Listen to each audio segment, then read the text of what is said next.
Hey, everybody, and welcome to another episode of Growing Up Christian. I'm Casey, I'm Sam.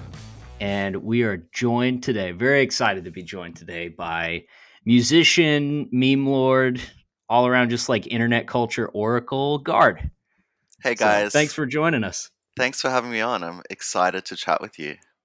Yeah, I was thinking about it today, but it has to be close to a decade that I've been like following your pages and like because you had the original one. It was Tinder versus reality. Was that like your original page? Yeah, it went through many different reincarnations, but yeah, that was the first one that sort of blew up. It opened many doors, but it also taught me a lot about the culture. I think I kind of held onto it a bit too tightly for a while. It became a bit of my identity. Um, but I think I've moved past that a little bit now. But yeah, still kicking it. I love it. Like I just love freaking people out online. And just seeing the comment sections, it warms my ice cold heart. It Yeah. does like your the stuff that your curations have just like poke me in the funny bone like every time. It's just a perfect mix of like bizarre and weird and disgusting and like just puzzling content that I don't know how many times it's made me like laugh out loud, but it's been a lot. Well, that's I, good to know. I always appreciate the returning characters. So like Yes. Yes. we get when you get to track story arcs is when that's I need like yeah, of course that like 40 seconds of cringe is just great, but when you really make it personal and pull me into their story. I love that. I've actually like met so many content creators through it. A lot of the times, like I don't tag them because people send them death threats and like track them down. So I'm like, let me not tag you. But I've actually met a few people through there and like, yeah, made some really good connections with the content creators and actively share their stuff. I think it's good. It's all about those recurring characters, isn't it? It's a bit of a sitcom. Hey. It's Yeah. how okay, so with the people that you do that with the content creators that will send you things or that you have a relationship with, Are is it in are they really is this like authentic? Are these people authentic in what they're doing and they just like love that you're pumping it for them, or is some Hell of it just a no. bit? Hell Okay. no. It's all satirical. Like they want to be posted. People are always like commenting like you're bullying. Oh, stop posting this. It's like no, like every single person that's on the page is posting it intentionally to make people feel cringe. Um there might be every now and then some sprinkled in there where it's genuine and that wasn't their intention. Bob Um Hickman? who? You know, Oh, do you know you Bob you might Hickman? like Bob He's Have one I of Hickman. our have I favorites. posted him? I don't think so. I wonder. I wouldn't be Eh, Okay. surprised if you had at some point, but he he's got has a bowl cut he and does himself. For sure does it himself. Okay. he's a weird little guy and he starts every video with the same spiel. He goes, God entered my body like a body my same size, Oh my like me god. floating into you and you floating into me. Holy Ghost baptism. And then he's like, it's December the 11th, and I will be starting my new job at UPS. And sometimes he's Wow. naked in his basement. Oh my god. He'll It's just so wear his like bizarre, dude. he fluctuates between UPS and FedEx. I have his Okay. phone number and we've done some texting. I have not been able to get on the podcast. There is a concern that people will hate us for having him on because he's clearly mentally unwell. Um, Okay. Okay. so It is that a fine line. it It is a is. It's fine a very line. fine line. So you know that's the push and pull. But he always has like his FedEx shirt on, and he puts his arms up so his shirt comes like just under just above his like his butt creases, so you get a little Okay. bit of that. And he strategically angles himself so like his penis is between like hidden by his thigh. But there have been a little bit of like there's been some slippage here and there that you'll get.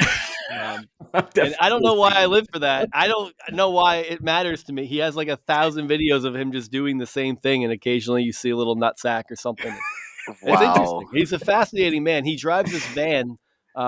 and he has it like painted all over. It just says the same thing, like God entered my body, a body my same size, and it's like just covered in writing. That sounds like some religious trauma right there. But It does. Yeah, I'd say I so. really do.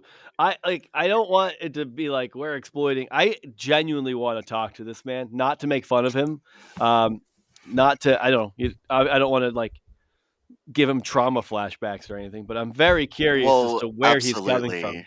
No, and I get that a lot. Like when people reach out to me, like, please tag me in this post. And I'll be like, oh my God, I'm so sorry, like tagging you now. And they love it. They're like, no, like, thank you for sharing. Like, just tag me in it. I'm like, oh, do they think I'm like bullying them? I don't know. Maybe a little Who's bit. some of like your favorite recurring characters? There've been so many, but I think the first one, well, there's Dancing Asian Man, which I don't Oh know if you yeah. guys have seen that. Oh That's yeah. kind of He's that ridiculous. buff dude in the super tight shit. Yeah. Oh, the It's like dun, dun, dun, dun, dun, dun. that's right. I was trying to think Yeah. of the dance that he does. But I think the first one that sort of caught on was on Tinderverse Reality. Do you guys remember that meme? It was about like Demi Lovato's long lost sister that had been locked in a basement. Her name was Poot Lovato. Do you remember that? I don't know that one. There was Who? this like just Like really POOT? yeah, this really, really unflattering photo of Demi Lovato where she just kind of looked really different. I think it had actually been like photoshopped slightly, but it became this like meme where it's like this is Poot Lovato, and it just yeah, it just snowballed. And I used to make like little videos about Poot onto Diverse Reality, and that kind of blew it up originally, just about her backstory, just the usual stuff I don't know how like anyone who does what you do, like, that posts several times a day at times, like for sure. our Instagram, like we struggle. I struggle to do weekly posts. Like Yeah, and that's like obviously that's an algorithm death sentence right there. So it's hard to like, but like I don't I'm it's an assuming you have addiction. like a life, and Yeah, you're I'm really intertwining this into your busy. life. I'm really busy with work, and I make music and obviously the meme stuff. But yeah, like it doesn't take up as much time of the day as you would think. But yeah, like I curate for other people freelance based as well. I work in corporate marketing, so I curate and create content for a lot of pages that I don't publicize that I run. Um, Okay. but yeah, I think that there is a bit of an addiction in there for me. It used to be a lot worse. Like if one of my pages got deleted or my like something got reported, I would literally have a mental breakdown. And now it's like it doesn't phase me. Like my heart rate doesn't even go up. I'm just like, it is what it is. But yeah, there's definitely like for me, it's like I love to see the engagement. I don't care that it's not necessarily directed towards me as a person. I just like love creating division online. How many pages have you gotten deleted by it? Not Probably 6 or 7. okay. And it's Yeah, so funny, Man, like it's the standard because none of the standards for why things get it's a joke. banned It's doesn't a make any joke. sense. Well, it used to be crazy. Like Tinderverse Reality, the shit I would post on there, it was basically like porn. Like I would take like porn intros and then meme those. And that was the guidelines at that stage. Like you could do that. This was like, yeah, probably 10, 11 years ago. Like, all those like porn parodies. Like there was one that was like Dickachu and it was like a Pokemon parody, and like that was my content. Like, there's this old guy going like, "Stop, I'm a virgin," while this like lady's like trying to like have sex with him, and that was the content that I'd post. And slowly they just got more and more restrictive on what you could post. But even then, it's like what it gets reported for does not relate to the content. It's always nudity, and I'm like, there's actually no nudity in this. Like, there's no nudity or be sexual solicitation, and I'm like, how is a cringy TikTok soliciting sex, but you don't really have a leg to stand on. You kind of just have to guess what the algorithm picks up. And that's the thing, like people take it so personally when something gets deleted and it's like, no, this is all automated. Like It's just that the algorithms picked up something in the metadata or something in the post, and it's just flagged it. It's not related to people reporting, or can it I be? think so. I think that's how my pages have gone down. There's been a few sort of like mass reporting movements online to kind of Which is so dumb. Like, I can't destroy think of me. anything more pathetic than You I got to ruin know. your enemies. life. Well, I get it though. Like, I don't know. I do get it. I remember before I started blowing up on Instagram, like I would see someone with say 10,000 followers and I'll be like, they've made it. They're famous. Like, I would be jealous, you know? And now when you're on the other side of it, you understand it's not actually that cool. Well, it is cool, but it's just it doesn't mean as much as you think it does. So I do understand, like, there's people like begging me to post them, and if I don't, I get death threats. I've had my Unreal. address leaked. I've had my family contacted. A lot of nonsense, and I kind of find it flattering in a weird way. I'm like, at least they talk. At least they're talking about me. Your family, what are they like? Dude, I can't even believe that we're getting contacted by these psychos because this guy can't Yeah. stop posting But just cringe they memes. also love it. Like, when we were going like holidays, we were in Canada like a few years back, and we were in like the Montreal like underground city kind of thing, and uh, people were like running up to me wanting like pictures and like wanting to like give me a coffee and stuff. And my parents are like, "What the hell?" Like, so they love it, but my mom specifically does not like the content. She refuses to Yeah. follow. My dad finds it funny. I Well, I'm love sure that. we're drifting in this direction, but Yeah. is that a religious objection? I mean, I think I was a bit of a prude growing up. No, it's not a religious objection. It's just like it's not her sense of humor, and it's a little bit too outrageous for her. Um, but yeah, I mean, my parents were both missionaries. So growing up, I was completely in the church. So I'm from South Africa. Both of my parents are from little inland kind of country towns in South Africa. I was born in Have you tried telling Grahamstown. Elon to stop? Elon, stop. Just Yeah, Uh, stop. rein Just in your stop. boy. Yeah. oh, because he's South African. Yeah. Well, girl, he You gives guys us. all know each other, right? Oh, absolutely. Yeah, no, he is on another level. Unfortunately, no connections, but You he guys should have a stop. lot in common. You both live in the meme. Both It's live in the true. meme. Yeah, but I think he like wants that.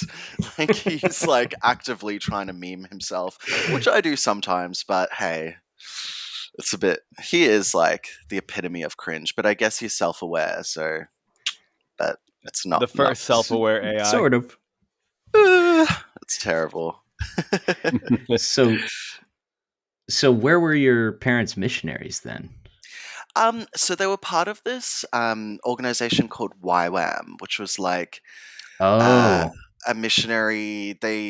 I don't know, it was mainly in Europe, I think. I think they did like maybe Southeast Asia as well, but I think it was like Scotland and England and Ireland and that kind of thing. I had friends Um, in YWAM.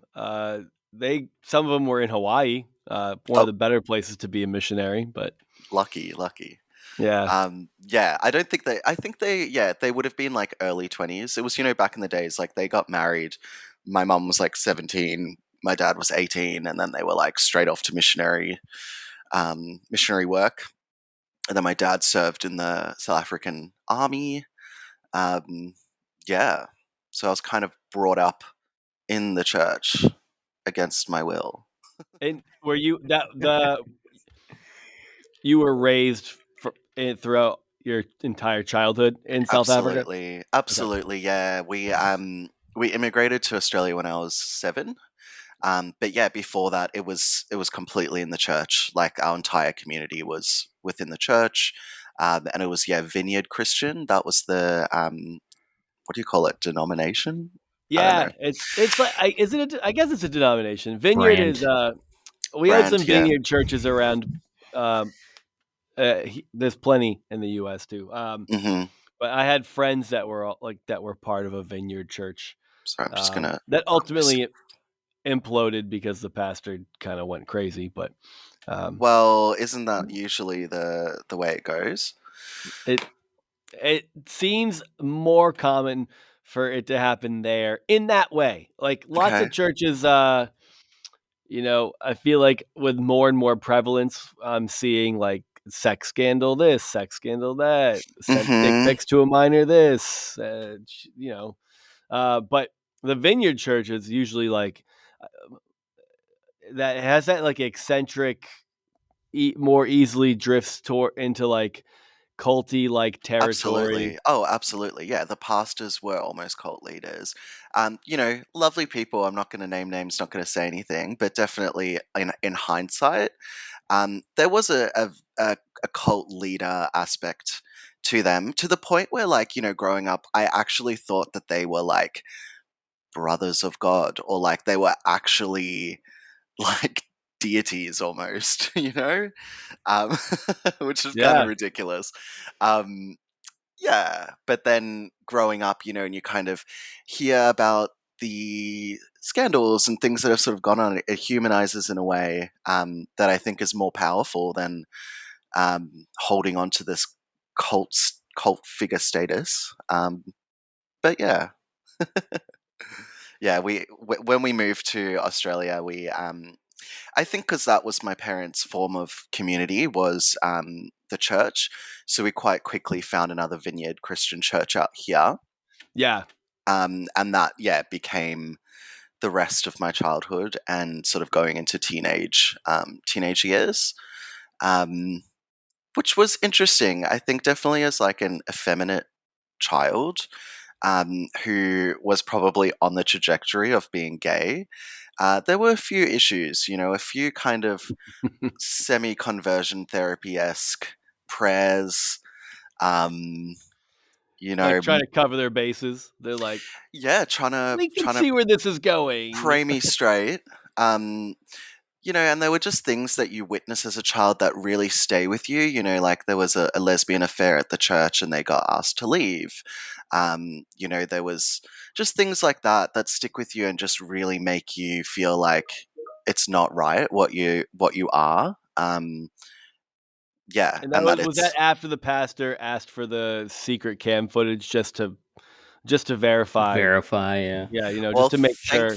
thankfully I didn't undergo any sexual abuse within the church, but I would say religious abuse has been a big thing. I think like when you're brought up to believe that who you are as a person is truly sinful and tainted, it's very damaging for a very young child, especially dealing with sexuality. Yeah, and I feel like I've been on a journey of healing the trauma, probably over the past like 6 years or so. Um, and now I'm Yeah. only partly suicidal, which is good. What? What do you think was like, I mean, can you remember like a couple of like where those touch points where you felt like they were specifically like trying to pray the gay away? I mean, when did that Yeah, start? What's the definitely. earliest point? I mean, I think it's sort of more indoctrination of just like, even though you can't really pinpoint in the Bible where it says like being homosexual is inherently wrong. It's just that is the impression that's given at church. Two men cannot lay together or something. I don't know what the scripture is, but um, it's just an attitude. Um, and then I think there were all of those moments of like homophobia. It was a different time in society, I guess, where that was a bit more accepted to be more homophobic. But I would say like when I was about 13, I had one of my first gay experiences. And I told my mom about it because, when you're a Christian boy, you tell your parents absolutely everything. Like, even to this day, like, they know every single thing about my life. And yeah, I was dragged to church. And yeah, like, speaking in tongues, people like putting their hands on me. Oh, And I was like distraught because I genuinely felt like I'm going to hell. Um, yeah, which I don't think like that really ever goes away, especially being gay, like, when it's literally drilled in you, like, this is like demonic, this is so dirty and sinful. But I think there's also like issues just around like sex in general. Growing up Christian, like my sister, Yeah. who's a straight female, she's married. We've had long discussions about it, that she felt so shamed for having sexual thoughts growing up. There was this whole true love weights bracelets and Oh yeah. nonsense like that, and having sex before We marriage. We both what felt equally dirty and unclean. Yeah. it's Oddly the enough, the only place that like male on male extended sexual contact was allowed and warranted was at Promise Keepers meetings. There's a lot of tearful embraces, a lot of back Yeah. rubbing. Oh, absolutely, absolutely. So yeah, I kept it very under wraps. I feel like I came out quite late in life, but it was like, it actually really got worse in my teenage years. Just that like complete cognitive dissonance of like, this is what I'm attracted to, but this goes against absolutely everything I've been raised. And it starts manifesting physically. I was extremely depressed. I developed an eating disorder. I was yeah. suicidal. I was hospitalized, just nonsense. Um, yeah, which I guess sort of led my parents to leave the church. Um, because if you're willingly going somewhere that's teaching you that what your son is wrong, I don't think they could accept that. And now they've done a full 360. Like my mum thinks she's non-binary. My dad thinks he is bisexual. Oh So my god, that's wild. Also, it's that's done a full huge for your 360. parents, dude. Because I mean, there's so many stories that go the other direction of like, parents learning this about their kid and then being like, Disowning. yeah, the disowning, or they're like it gets to that point where it's like, well, the only way to fix this is to keep forcing you to go to this environment because they're being told that this is the only thing that's going to like root out all the gay, so that way their kid can. Absolutely. And it's like, do you want me to kill myself? Like, is that the answer? Like, because you can't change it. As much as I did, like, I would pray every night that God would make me straight. I like moved city because I was like, I'm leaving all the gay stuff in Melbourne. It's not gonna follow me. But then within a couple of months I had a dick in my mouth. So what am I gonna do? Funny how Ah, that. nuts. Off the wagon again. Whoopsie. Yeah. I It's so think funny. That's the gay equivalent of like all the kids when I was in like high school. It was like the kids who would like get caught up in like drinking and partying, but they're feeling like that tension, right? They're like, this isn't Christian, this isn't right. I'm gonna leave, I'm gonna go somewhere else and get away from it all. And within 2 weeks, they're like, because they just that's who they are. That they're Absolutely. gravitating. You're gonna gravitate towards those people everywhere you fucking go. Everyone has a radar for their type of people. Absolutely. Yeah. I also went to a very religious school as well. Oh It yeah, now we're I'm talking. not gonna name names, anything like that. I will just say the religion was Christian Science, of the school, which is another Oh. level of, yeah. So wild Christian Science. We haven't actually brushed up against people who Dude, had I been don't think involved we've in talked Christian about Science. Christian Science at all. um, it was interesting. I think I was sort of, late teens. I was very skeptical towards all religion, and just very aware of like what is being preached to me. I don't actually have to accept into my life. But yeah, that school we had to sign a contract that we would never drink, smoke, or take any kind of drugs while we were enrolled. Otherwise, yeah, you would be face expulsion. Which is, that's their beliefs. No one forced me to go to the school, but I think it did kind of create a toxic kind of thinking around substances where, like, as soon as we graduated, I mean, I can only speak for myself. I fell into drugs straight away. I fell into binge drinking straight away, because it was almost like anti-establishment, or it was, yeah, I was like, rebelling against these rules. Whereas, like, say if it's something that's more accepted and you're more educated about, instead of just like, do not even think about this until you're legal, maybe it wouldn't have been that way. But yeah, I did find it quite culty, and it was, I think, quite similar to Mormonism, a lot of their teachings. So there was a big Mormon community and Christian Science community at that school. Doesn't Christian We're Science big there? Mormon fans. Yeah, we do. We love I talking love about and with the Mormons. Real Housewives of Salt Lake City. They're all Mormons. That's my shit. I love that show. Everybody just Is- jacked on Pepsi Zero. Oh, those are your people, Casey. I know. I should have been a Mormon. Does Christian Science also like drugs? Meaning, like they have a weird relationship to modern medicine too, right? Absolutely. It's like if you get sick, pray for it. Like only if you're absolutely on your deathbed, I think you can get medical help. I don't know. I'm really not the expert on Christian Scientist. I kind of like honestly blocked a lot of it out while I was there. I was just there for school. Yeah. But yeah, we did have some family friends that were in the church, and yeah, there was a big thing against medicine. Just Yeah. any kind of like Anything. stimulant or anything that you're ingesting. I don't know. Like I'm pretty sure anti-Tylenol even. Like Yeah, even absolutely. but even the deathbed thing, I'm sure there are communities that make various exceptions based on their own what's it called? Like circumstance. But like it's within a denomination, you'll have your local chapters that kind of do things a little bit their own way to some Well, degree. But yeah. Well, that's sort of what kind of woke me up a little bit to religion, was just seeing. So they have this. Oh my god, I feel like I don't know. Hopefully, I'm not going to get in trouble or anything with the alumni association. But basically, like Christian Science is built off of this scripture. It's something key to the scripture by Mary Baker Eddy, who was like their figurehead.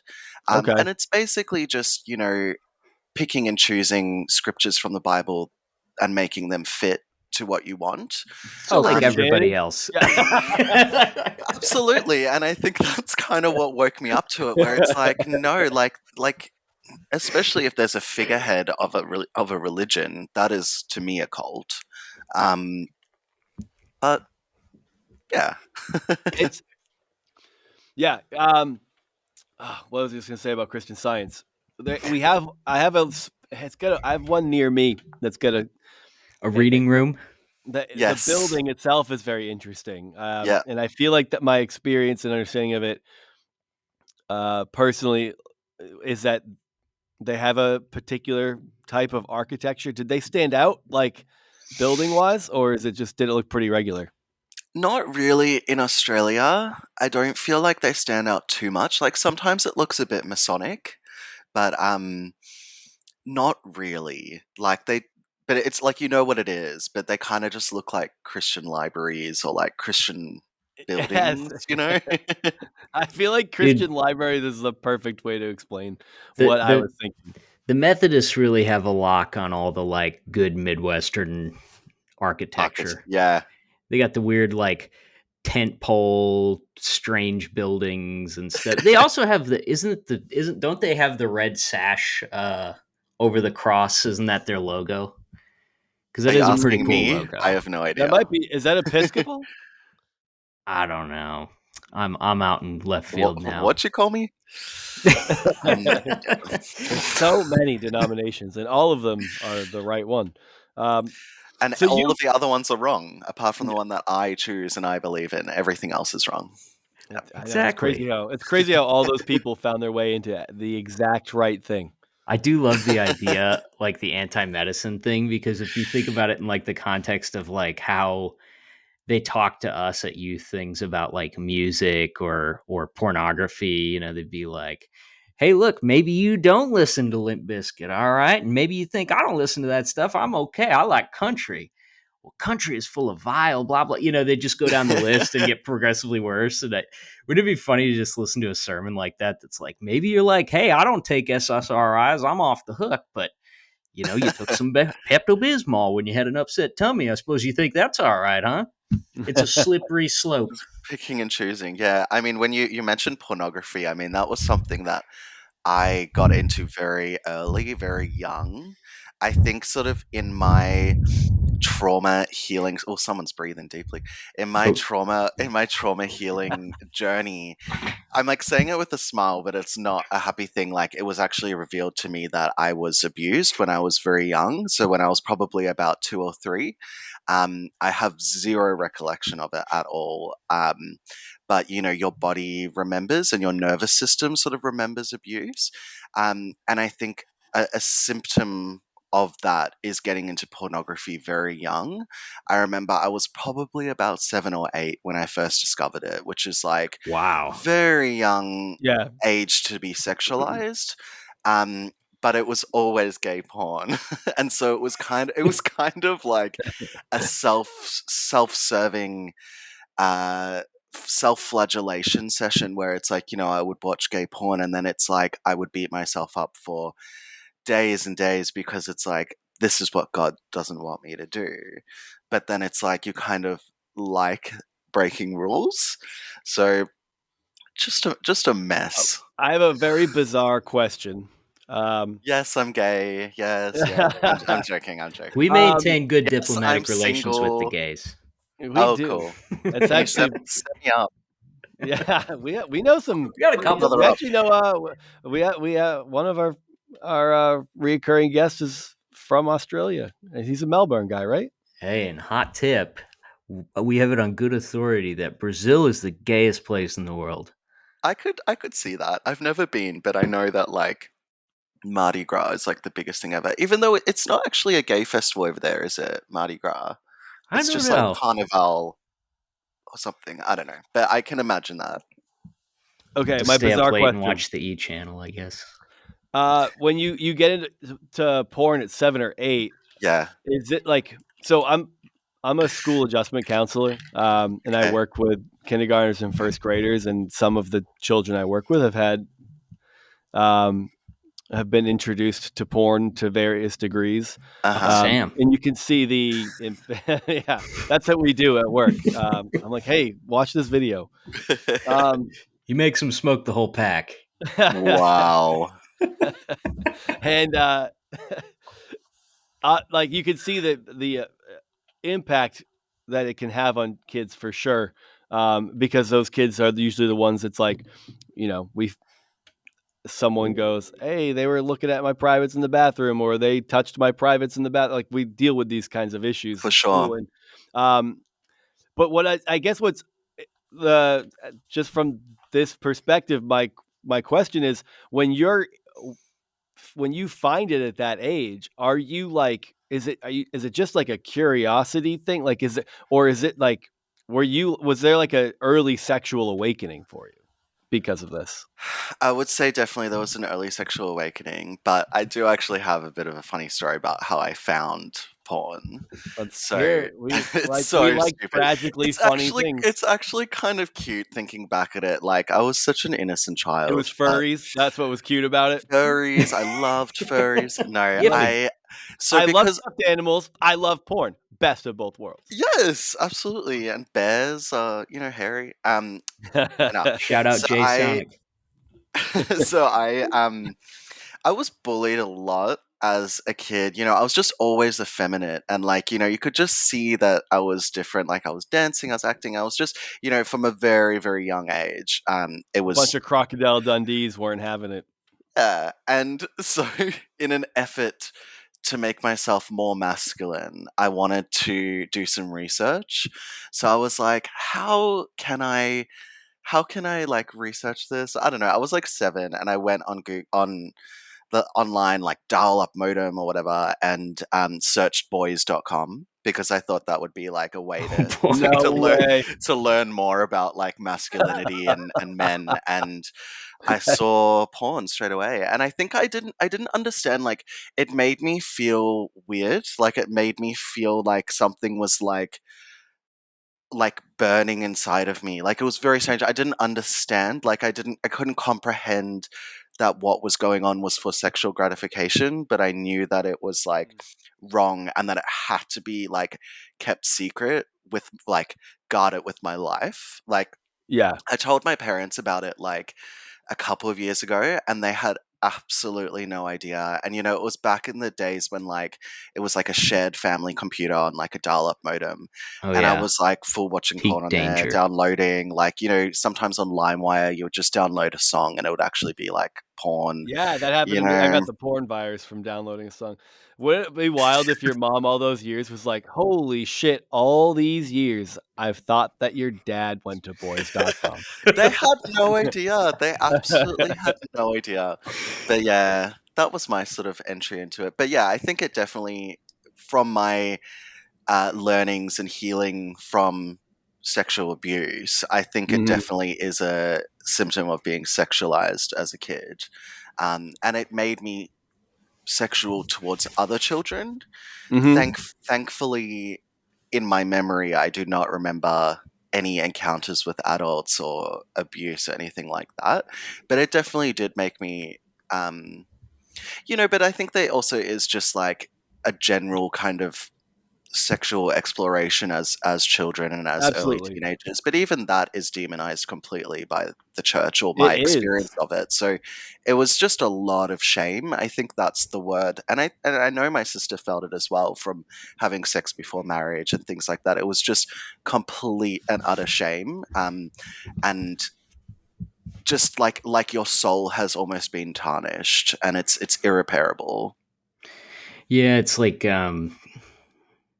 it's interesting because I kind of wonder if maybe I had a similar sort of experience, and so yeah, that kind of resonates. But I've thought a lot about, since because we've had guests on. We went to a big Christian university in Virginia. That's where we met, and we little did we know that like there was this whole like conversion therapy thing that was happening behind the scenes, and people were Mm, going through this like horrible just psychological manipulation and stuff like that.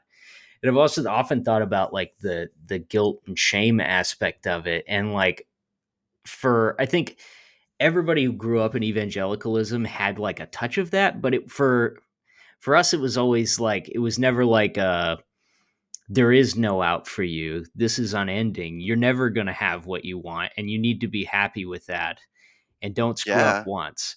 Whereas for us, it was just like, hey, you need to Stop put the brakes masturbating. on, and you'll have your time in a couple of years when you meet your wife or whatever. I don't know. It's like really just dismally dark to think about it in those absolutely. terms. Absolutely. And I think also when your parents are so indoctrinated into it, thankfully, like we have the best relationship now and we laugh about it. But growing up, you know, their attitudes towards homosexuality, they were very, very homophobic because that's all they knew. And some of the attitudes towards it, you know, like my mum would always say to me that God has told her that there's a special woman waiting for me. You know, and that thing that kind of sticks with you. Yeah. Also told that gay sex is more addictive than heroin.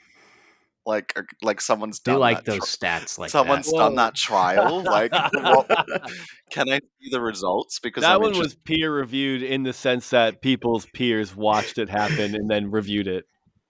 Can I sign up for the trials? Like, what? Um, yeah, but so it's been beautiful. It's been beautiful, like watching them I kind of love how unlearn. they say that. Like, the amount of straight people who have had sex and then do that for the rest of their life are going to talk about gay people being addicted to it because it's like that's so wild. I've never met anybody like the amount of people I knew who had sex before they were married that talked endlessly about how they needed to stop but never did. And they're Mm. gonna have the audacity to say that gay sex is it's not just sex that's addicting as humans. It's not something that, we physically and emotionally crave. It's just like it's the gay part. That's it's so stupid.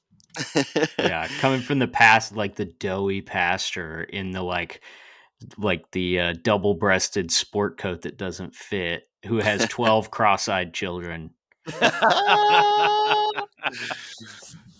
Wow. exposed. I'm not. That's not directed at anybody in particular.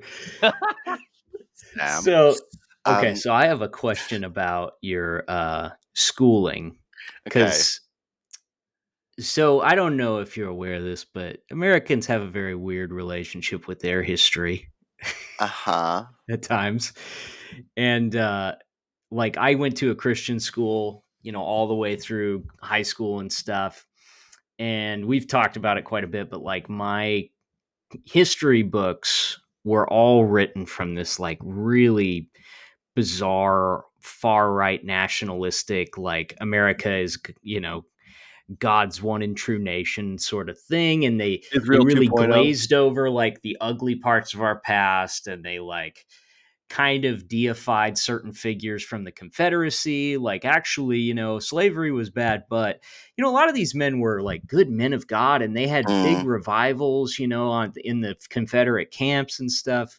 What does that look like in South Africa or Australia, where you guys kind of have your own brutal history to reckon with in a way? It's completely ignored. I mean, I think what people don't understand is that Australia is not a religious country at all. Like, we're one of the only countries in the world not to reference God in the national anthem. So it's very community based. It's not something that's written into the schooling at all. Um, and most families aren't religious in my experience, especially the white population here are not religious. um yeah, I would just say, like, the Christian Science school, like, it was a religious school, but it wasn't in all of the lessons and all of that stuff. Like, there was religious education that was mandatory, and there was mandatory assemblies every week where you were singing hymns, which was so boring, and then the principal preaching about stuff from this magical book that Mary Baker Eddy has written. Um, I have to look into this book. yeah, feel free to. That sounds interesting. We're on an odyssey through the Book of Mormon right now. Oh, really? It was a Yeah, good it's a good blast. show. Yeah. um, but yeah, I mean, I can't speak too much on it. Like, I feel like all I can speak to is really like the place in culture that we were at when I was at school. Um, it just wasn't religious, but there was like religious communities within the school, Hmm. and it almost seemed like their families were very, very involved with the school because they adopted the same ideology. So, like, being outside of that, it was almost like I don't feel like my achievements were necessarily celebrated as much as the ones that were kind of on the inner circle. I'm talking so much shit about the school. So you had said that no one forced you to I go snorted. there. Oh, sorry. Yeah, You're good. I Uh, snorted and then I hit my mic. Yeah. yeah, you said no one forced you to go there. Um, so was that your choice? Did you just was your parents Um, like, "Let's go here," and you were like, yeah, fine, I guess." I was I was a very like so I originally went to a government school, like a public school. I don't know if you guys call it the same thing, just like a Yeah, public. public school. Yeah. Yeah, so I originally went to that, and I was very, very naughty and, bullied very heavily, and, would kind of just try and do anything to fit in. And it was almost like a popularity contest of like who could be the most disruptive in class. And my parents could see the kind of path that I was going down. Um, and South Africans stick together. So one of our good family friends was actually the vice principal at the school at the time. And I had to like go through like rounds of interviews and all of this fun stuff to get into this school, because guess my parents felt like it was the best thing for me. And it's not that it straightened me out; it's more just that I think I became a bit indoctrinated. Um, while still being skeptical, I think it kind of brainwashed me a little bit. I just Sure. became I became absolutely obsessed with like perfection, with just like being perfect in all areas of my studies. But you know, you can't escape the your gayness. You know, there was the bullying continued there as well, but then I think it's things like realizing that you've got a crush on a guy and then you know being outed to the whole school while other lesbians are kicked out of the school and oh I don't know if I Yeah. can say this shit. But yeah, I like don't talk about this stuff, you know.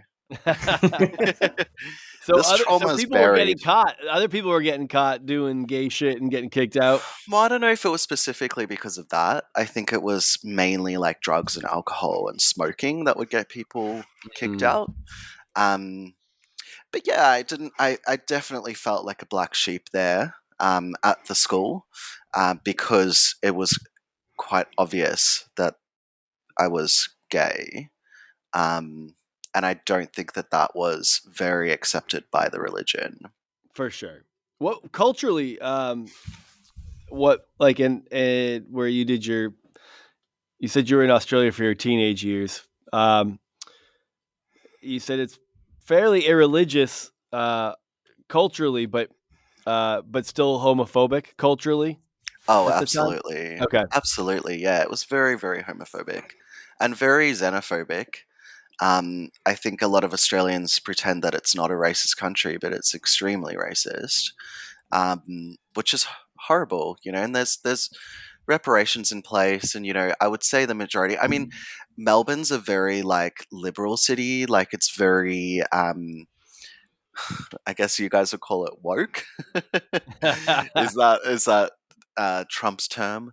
But yeah, it's like you know, it's probably like as respectful as it gets within Australia. Like the more sort of isolated, the more kind of right wing it kind of gets. Um, but yeah, religion isn't a big thing. But that's where like you know, there's this new guy who is running for prime minister or something like that, and he's kind of adopted Donald Trump's teachings, and you know, it's all about Yeah, that's going around right now. yeah, and it's kind of like I don't understand how you can pick and choose when you care about it because like if you're basing your campaign around religion proving that say like homosexuality is wrong or you know fear tactics about immigrants and stuff like that, it's like we're not a religious country, so anyone that's like feeding into that, shut the Mm. fuck up. And it's not like it's literally in our I don't know what we call it, constitution or our equivalent of that like religion does not have a place in politics in Australia. So for them to kind of be using that as the foundation of a campaign, um, I feel is Wild. kind of ridiculous. Um, Turns out constitutions only matter insofar as they matter. I don't know. yeah, That doesn't sound like a smart thing to say, but it's like I don't know. We're just watching ours be completely worthless right now. So, It's a living document. what? yeah. You said Australia has a form of reparations in place. You can't even say that word without getting like publicly attacked in this In country. America, That is one of reparations. the most polarizing. It has to be one of the most polarizing topics. Mm, Probably over universal health care. Probably. Oh, I can't think of a topic that would be more polarizing for the left and the right. Libcuck for sure. Other than trans rights. mm. But I don't know. Trans affirming care might be second to reparations. They're Or hot sorry, topics, aren't gender they? affirming care. My bad. But They there's a very form hot of topics. reparations.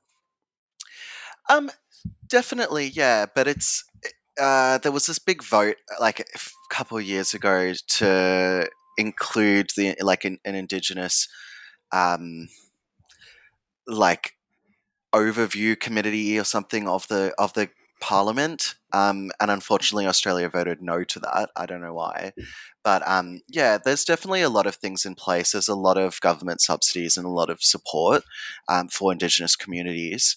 But yeah, there has been quite a like racist sentiment towards Indigenous communities since I've lived here, um, which is kind of crazy because like it's their country, you know, we're living in their country.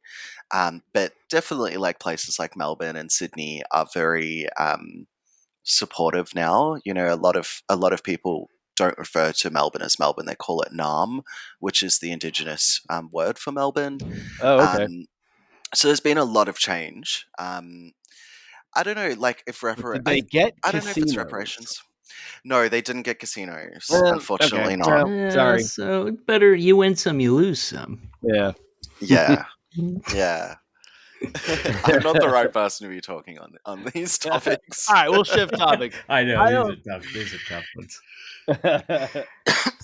All right. Well, you have this moment. Like I know you said you were always had a skepticism, uh, hmm and despite what happened, right in that world, you do internalize the information, and it deeply impacts your psyche, regardless of the skepticism.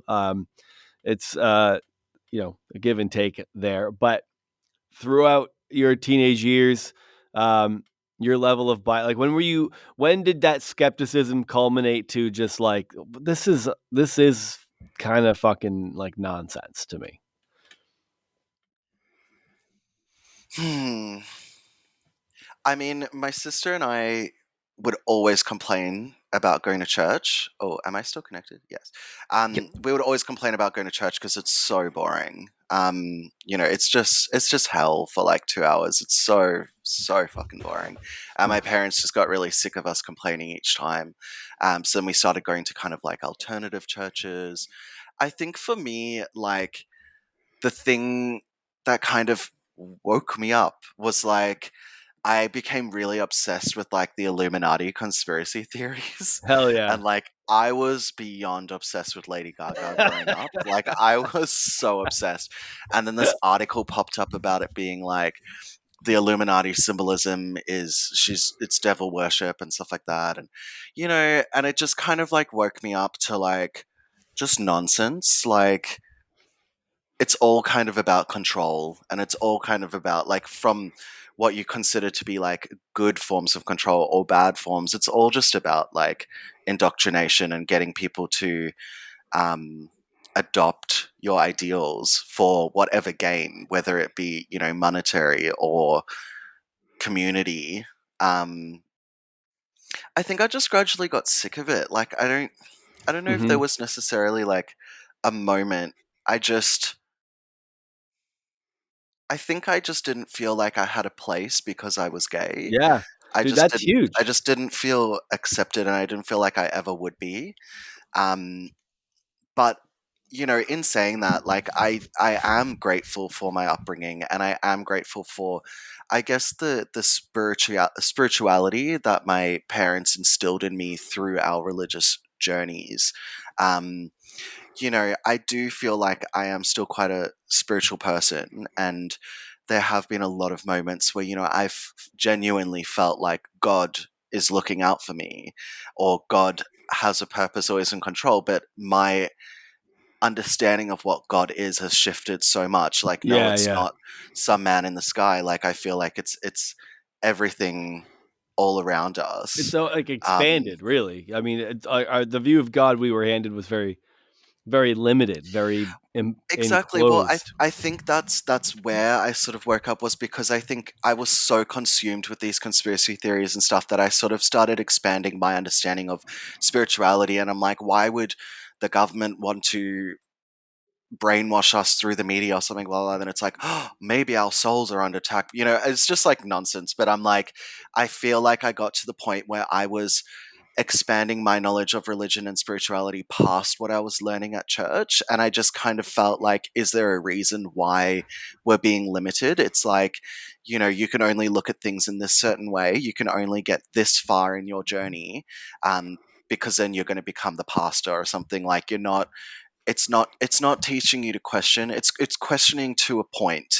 You know, you can only question about these sort of things. But like, you know, if I'm like, well, why is pretty much all ancient religion kind of explaining sun worship or like astrology or astronomy? Like, why is it basically the same story? That's too Hmm. far, you know? And it's kind of like, no, I feel like maybe there is merit in other religions. Maybe there's different deities. Maybe, you know, where we're born geographically has an impact on who we are and our beliefs, like, you know, but it's Yeah. just like, that is sacrilegious, you know, that is against what we're being taught, you Right. know. It can't There's just a real obsession with like correctness and in evangelicalism. You know, For sure. we grew up around you know, apologetics as a really like lauded, you know, hobby, I don't know, pursuit, where it was like, you know, you need to have an answer ready for any question that anyone might ask you, and it's like Absolutely. these answers really aren't compelling. Like your Yeah, I arguments they're not. loved stand it. to so and You're just regurgitating what's been told to you, and you're looking at Yes. things in the same way that the pastor preached it to you. It's like, no, that's not actually comprehension, that's regurgitation. Like, Yeah. you're not actually thinking about it critically. I should be a We'll pastor. I memorize. basically am with my meme Yeah, pages. I'm you I'm I'm basically a are. cult leader. You reach way more people than most pastors, that's for dude, sure. your Jesus manifests as pregnant Sonic. That's niche. Now that's niche. But yeah. But what are you? So you guys, like, were you guys brought up Christian, or? Oh, yeah. Yeah, It yeah. So, we met at Liberty University. Yeah, I'm sure you are Hmm. you're a plugged in guy. Jerry Falwell, there's a good Hulu documentary about his son who took over the university called God Forbid on Hulu. I'm not sure how Cool. familiar you are, I'll but check it out. We don't have it, Hulu here, but I'm sure I'll be able to find it. oh, what? Yeah. Just assume all streaming Interesting. services are everywhere. This is probably the most fascinating thing I've heard tonight. I'm not to be dismissive of your story, but Thank you. Thank you for dismissing my entire trauma. That's all right. But yeah, I was homeschooled. Just you know, church all the time, youth group. I loved it though. I mean, I bought into it so hard. I Because got a Bible. you're a straight white man, so It of helps to course you be loved straight. it. And I'll Yeah, tell you Yeah. what, man, it we're the really golden helps to be boys. straight. Uh, You got some good I Christian puss. Like, what yeah, else is? Oh, I'm joking. yeah, my 3-foot Woody Woodpecker plushie. Yeah. Wait, where was the nose going in? All right, Uh, sorry. Back to your story. Back to your story. whose knows? The woodpeckers. Okay, that Did you sit on it? Okay, I, let's go back to your story. Let's. um, I just grinding on my Woody Woodpecker. Um, no. All right. Oh yeah, I went and got a Bible degree, biblical studies from a very Surprised. conservative evangelical university. What So, what's the ultimate goal of studying something like that? Like to become a missionary or a oh pastor or? yeah, great question. That's a question that I was asked the entire time, and I never had an answer to. I'll That's like the honestly, funniest thing to ask.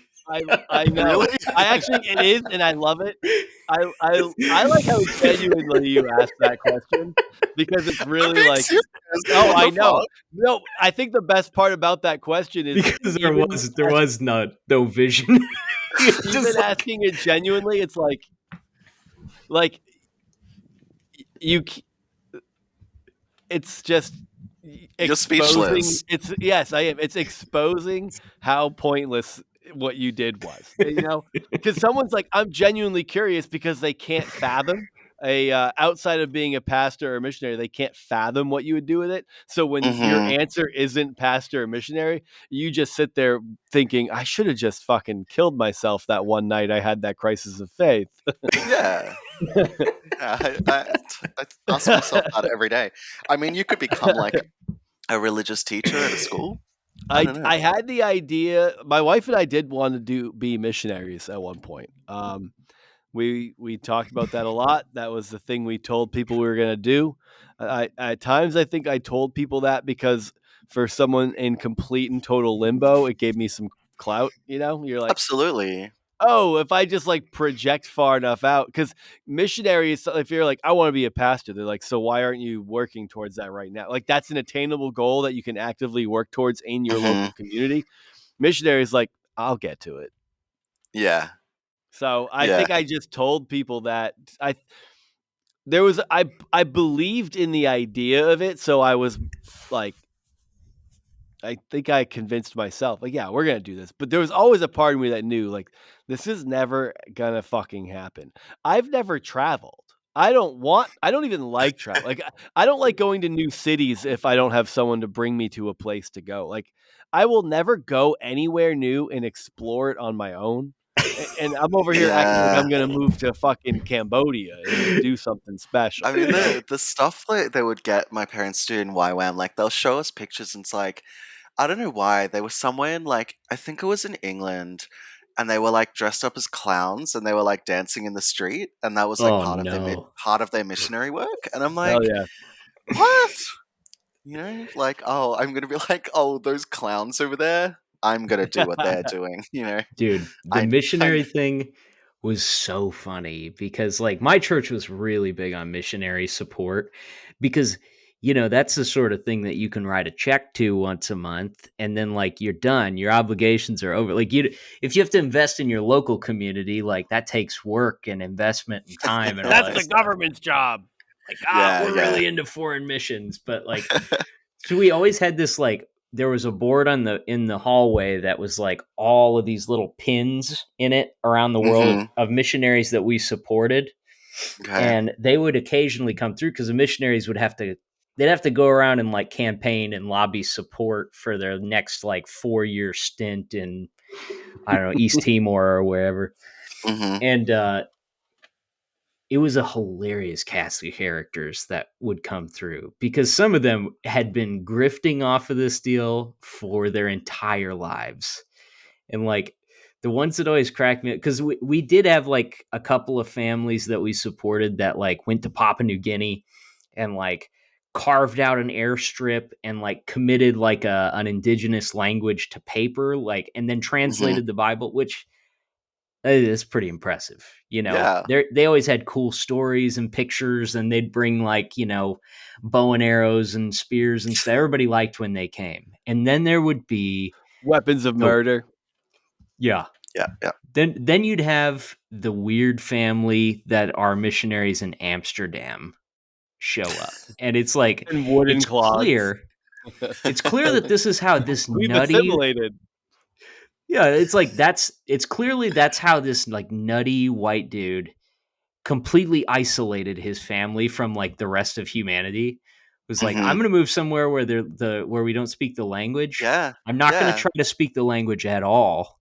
And then I'm gonna force my family through a series of Absolutely. humiliation rituals where you hand out tracts and do like goofy music ministry stuff or And clown that's like service. and that's almost an indoctrination in itself, you know, like it's indoctrinating your family to like see the world through your eyes and also see you as like a pastor almost. Like, Yeah. you know, Mm-hmm. especially when an isolation aspect comes into it, it's like you're basically describing a cult.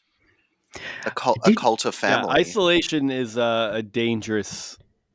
It's very dangerous. they were culty. They were like really unsuccessful cults. I I do feel like though I You gotta had to say make your own congregants.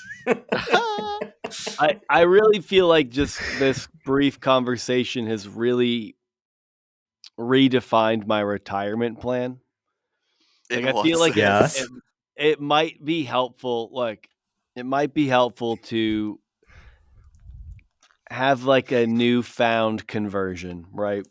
Dive back into the church and then just pick a dope fucking place to become a missionary to and just solicit funding. I Why feel don't I've like you heard just there's like I'll work on like I when I was because I knew of missionaries and like there are people who were missionaries whose Instagrams I follow, whatever. They would they knew what they were doing was bullshit. They were never really committed to it and they eventually got out of it because they're like they just felt the guilt of like they were still Christian, but they're like, I don't really know what we're doing. mm, There's no real concept or plan or it's like you just result. move there, yeah, or result. Like you just move there to say you're going to talk to these people about this thing or try to start a church or I don't even know. So there was a lot of like guilt and frustration of like, I don't have a real job, I'm not doing anything. And I go, the people who felt that guilt, it's because they still were good people and cared. And I think that by the time I'm 55, 60, I might just not anymore. I think You that might. might just be so beaten out of me that I'm like, yeah, I'll take your money and I will go to a cool place and I will report back every few months about like the crawl spaces I shot vac after a rainstorm. That sounds pretty ideal. But I mean, what you're saying, like, I do feel like, everyone that I did encounter at, like, in my childhood going to the church, like, I do feel like they were all good people. Yeah. I don't feel like, Yeah, anyone was definitely. evil, or, but it's kind of like people look for connection, or people look for a meaning in life, and some people get that from religion, some people get that from porn, but like, I don't get meaning from porn. No, Um, nobody you gets it guys, from their local bowling alley Shoutoutboys.com. anymore. you guys didn't laugh, but yeah, and then I think also, like, you can define church as like anything, like, I think when my parents started taking us to like alternative kind of churches when I was as a teenager, because we What were is so, alternative kind of I church, don't by know, the way? just like more kind of like community groups, almost like it was like younger pastors, and like Kind of just hip, like, yeah, they were full like band, a full Bass hippies. band band. had a bass player. Not really full band, but I think it's like, my parents started saying, like, they had like a bit of a wine club with some of their friends, and they would meet like Okay. once a week, and they would have wine, and we would discuss, and it's kind of like that is church to us, connecting with people that you Yeah, love, yeah. and having deep conversations without someone preaching at you. Well, Um, What's that's oftentimes like what we talked about is like the best part of church in from the outside looking in, because I'm not involved in it anymore. was the tea break where you got the cookies and like the Yeah, hot it chocolate was up the back? Communion this is Sunday. America. We don't even talk about tea publicly. It's coffee here, baby. Body shots of grape juice. Yeah, communion was the best when you got a little bit of grape juice and like those wafer biscuits. Oh, made it worth it. Yeah, I just suck on them till they turn like to mush. Did you ever get Wow. wine for communion? Did they ever Yeah, do we wine? did. We definitely Yeah. did. Yeah, yeah. Until I went to Evangelical Christian church Science. hates that here. Sorry, I cut you off, Casey. You were saying the best part of church. Oh, I just think it's like looking at it from the outside for the most part, like where it's successful and where it seems like it adds the most to people's lives. And you could look at it and be like, I genuinely see a benefit here. And I think this is a good thing, is like the community aspect of it. And that's really what, like, I think like my church growing up was really missing that. I went, Mm-hmm. it was okay for me because I went to school with all the same people I went to church with, and we were all pretty close friends and stuff like that. But I look back at like, my parents eventually left that church because like they went there for, 10 years and didn't really have any friends there, Really. because there's just everybody was very like, you show up on Sunday, you say all the nice things, you shake everybody's hand, and then you leave. And there's nothing Mm, else. And they started going to some more like modern-y churches with praise bands and stuff like that, and got into groups with other people their age, and like enjoyed that a lot more. I didn't. I yeah. really hated their new church, Oh, and for I despised sure. going there. My God, the craziest thing was like, do you guys have Crossways? Do you know what that is? Crossways Church? I don't think so. It's No. kind of like Hillsong. I was Um, gonna Hillsong was my literally was my fault next question. Really. oh, it's such like you're going to watch a rock concert, like you're not. I don't know, but yeah, there was this massive church like just up the road from my parents' house. They still sort of live in that area. Um, we went there a couple of times, and it was like insane. Like the biggest stage you've ever seen. There were like three jumbotrons and like smoke machines. The the baptismal pool was like on the stage, and like you'd lift a flap and like smoke would come out, and there was like lasers and It stuff. was heated. It's just crazy. I'm You like, didn't freeze your nuts off and you got baptized like the rest of us. Fuck you. I got baptized as an adult. I felt Did like you? I'm such a, I don't know. I'm definitely like a bit of a cooked cunt. Can you guys say that word? But I don't know. I think I actually the word cunt, it definitely has a different connotation in the the cooked like vagina. in When in when other I cultures. But I I know do use it. it's very I rude use it. there. In Australia, it's like every second word that we say. Yeah, I love But yeah, that. I would I fit in think I really was well in about Australia, I 24. think. Oh, for sure. And because you're white and you're straight, like for sure. Mhm. I think I And I'm right like about everything. So yeah, and everyone here is right about everything. right. I've struggled with mental health a lot, like for like most, like I would say my entire life, and like I feel like God has been on the journey with me. And like when I was like 24, so like like 7 years ago or something, like I was like, I feel like God is telling me to get baptized. So I got baptized, and that was it. And then I was like, now what? Um,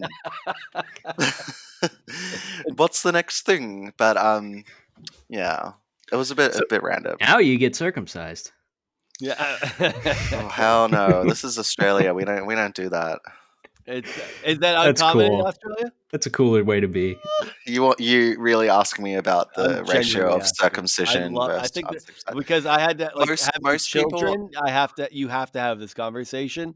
And it's yeah, I would say most people are uncircumcised here. nice. That's a good Lord Yeah, intended. yeah, it tastes better. No, I'm You gotta joking. have a I little can't little. You gotta have a little lip hanging out your shorts at Bondi Beach or whatever, right? for sure, for sure. But yeah, it's just not a very religious country. Like, I don't know.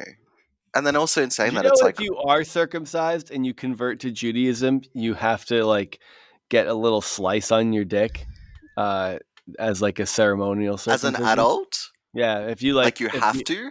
yeah, if you're gonna convert to Judaism, this is what I've heard. Well, Look, well, there goes my I holiday plans. if you're converting to Judaism, like legit, and not just like showing up and pretending, like if you're Does really going through the motions, and you're obviously if you're not circumcised, you have to get circumcised. does the I don't know moral if the sterilize it the same way if you're an adult? I don't know. I don't know if they do it. Adult circumcisions might be a little bit bloodier than baby circumcisions. Um, I, I have the you know weirdest what? I boner don't right know if now. I'm saying anything correct. I don't know if anything I'm saying is accurate. Yeah, you're doing I a lot don't of act. talking. I don't know.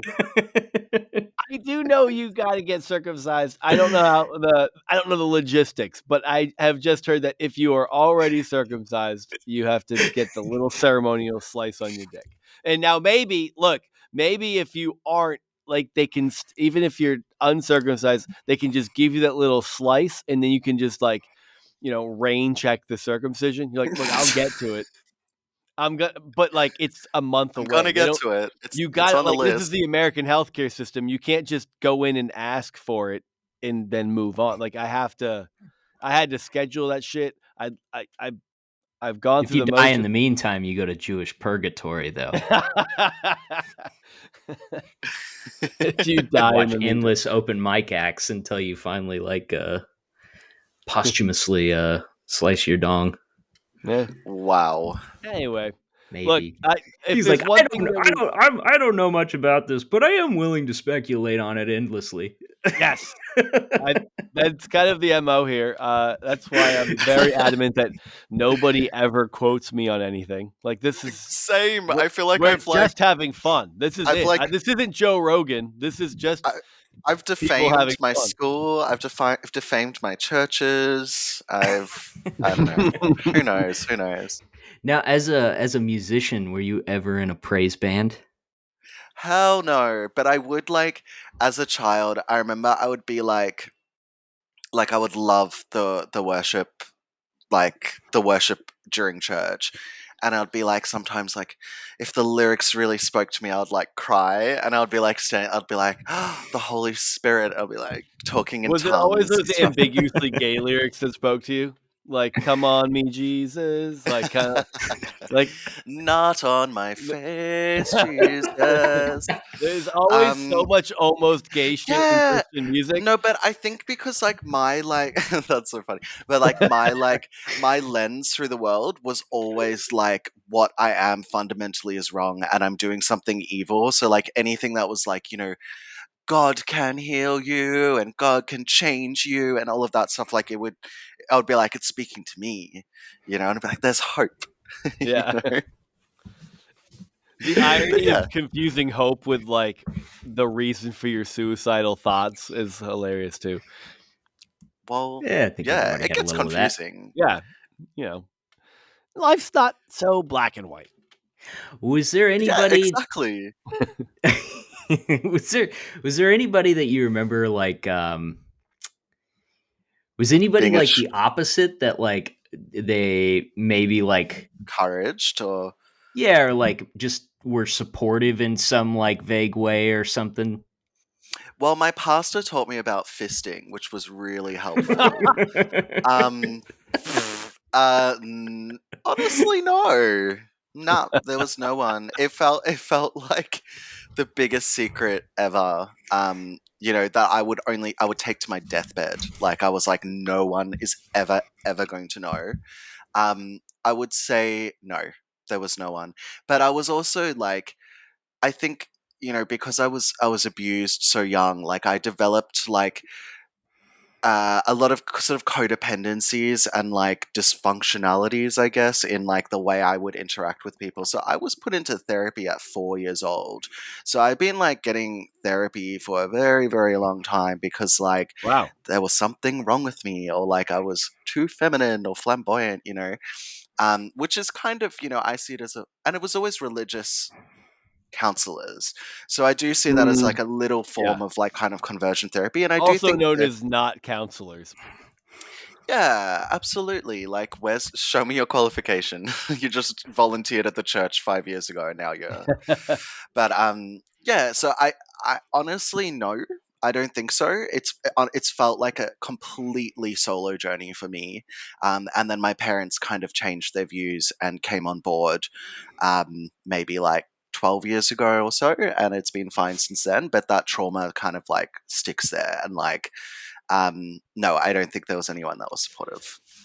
Is that a conversation with, that's easy to have or that has been had with your family? Do you guys talk about that? Like, the impact it had on you versus them who were Definitely, and adults at they the time? absolutely, and they very, very shameful about it. Like they feel very shameful, and they apologize all the time because like I'll joke about it and they'll apologize, and I'm like, I'm not looking for an apology, and I Of don't course, have. yeah. I don't have any ill feelings towards them. And, I feel like they genuinely were doing what they thought was right. If Mhm. your church that you have sacrificed your entire life for is telling you that your son will go to hell because he is Right. feminine, who the hell am I like to tell that like hold it against them? And I know that it weighs on their conscience and they say a lot of stuff, but I'm like, I have no judgment. And like just because I'm gay doesn't mean that I'm a like perfect person, you know? That's a bit of that's a, I like don't double know. I've negative. heard different Not from other a gays. perfect So, person. it but it's been good. Like I feel like it's strengthened our relationship and then, my journey with my solo journey with spirituality has kind of opened them up as well. Like I think like sort of what I was saying about like astrology. Is it astrology or astronomy? One of those not star signs. I think astronomy. Astronomy is star science. It Astronomy. That's astrology. Well, I remember astrology. Well, I was like reading through like, just like how I feel like I don't know, my kind of feelings is sometimes like ancient cultures saw the sun as God and like based their kind of theologies around like this massive shining orb appears in the sky once a day and then kind of base their religions around that. And when I started drawing those like parallels to my parents and being like, well, um, this religion has basically the exact same story of like a death and a resurrection, and but I do think that maybe it's mirroring kind of the sun or like star signs. They seeing stories and star signs. It kind of like shifted them a little bit, and they started like digging deeper. Not to say that like I had any kind of like esoteric like knowledge when I was like 18. Um, but I think me questioning, like they've said to me that it was like me sort of constantly questioning their beliefs, really like pushed them Dude, to change. that's wild. Um, That's You might be cool. the only child who ever changed their parents' mind about this shit ever. I don't. I'm very persistent, I'm Nah, it like, wasn't. I mean, me and my three siblings and I are like, uh, we're like there's a little bit of a boiling point here and there based on On some of my religion. siblings' actions based on religion. So like, my parents are still like deeply invested. Um, and I have a good relationship with my parents. I fucking love my parents. I have especially like, I feel like I have a very open relationship with my mom where it's easy to talk about a lot of things. I don't Yeah. feel like she always hears me. So, mom, if you're Mhm. listening, now's your chance to hear me. You're not. I think she dipped after like episode 10. She was just over checking this shit out. That was me, Um, my mum with my memes. but it's I I feel like I'm saying things and she's has this idea about what she wants for her kids or who they are, and I was the last to hold on to Christianity, Religion. Yeah. and uh, I mean, when we started this podcast, like 4.5 years ago, um, and at that time, I still identified as a Christian. Um, Wow. More like I think I would have been more apt to use words like post-Christian. Like I had very For little sure. dogma. But Um, it sticks with you. Like yeah, I would always say, like, when people ask me like, "Are you religious?" and I'll be like, "No," but I do feel like the one religion that I closely identify with is Christianity. yeah, And it's like because it's a that's all I know. language, and that's I don't even think there's anything wrong with that. There's nothing wrong with Yeah. that, and for people who still use it, like, the struggle for me is, like, it's not it's hard to identify with something that literally means nothing in this country because you can be a complete leftist, socialist, whatever, and then you can be a total fascist right-wing psychopath, and you can all just be like, "We're Christian." So, like, Yeah. that's just it's just fucking worthless terminology to me at this point, Absolutely. really. But, like, Absolutely. I held on to it. I held on to the terminology long enough where, like, and would still go to like a church. It was like a church community that uh, disintegrated over COVID, where like my skepticism and my refusal to want to engage in certain conversations or pray or whatever, like, it was welcome. Like I just felt it was I loved the people, and there was no confrontation or challenge with just existing the way that I am, doing this, whatever. Mm, Um, so cool. Like, but I think what's so wild is like, despite that relationship, to bring this back to, the whole parent thing is like, my mom is likely to do this thing where like she still talks to me and she still talks to all of us like we almost like we're in high school and we're still Christian. And mhm. I know she knows we're not. I just don't. I think that's what's so frustrating is like you having those open conversations with your parents and seeing them shift their worldview, versus uh, continuing to just act like everything is the way that it was. And now my mom has recently said things about how she's was unaware. I don't know. I can tell this is really hard for her, a hard time for her right now, Mhm.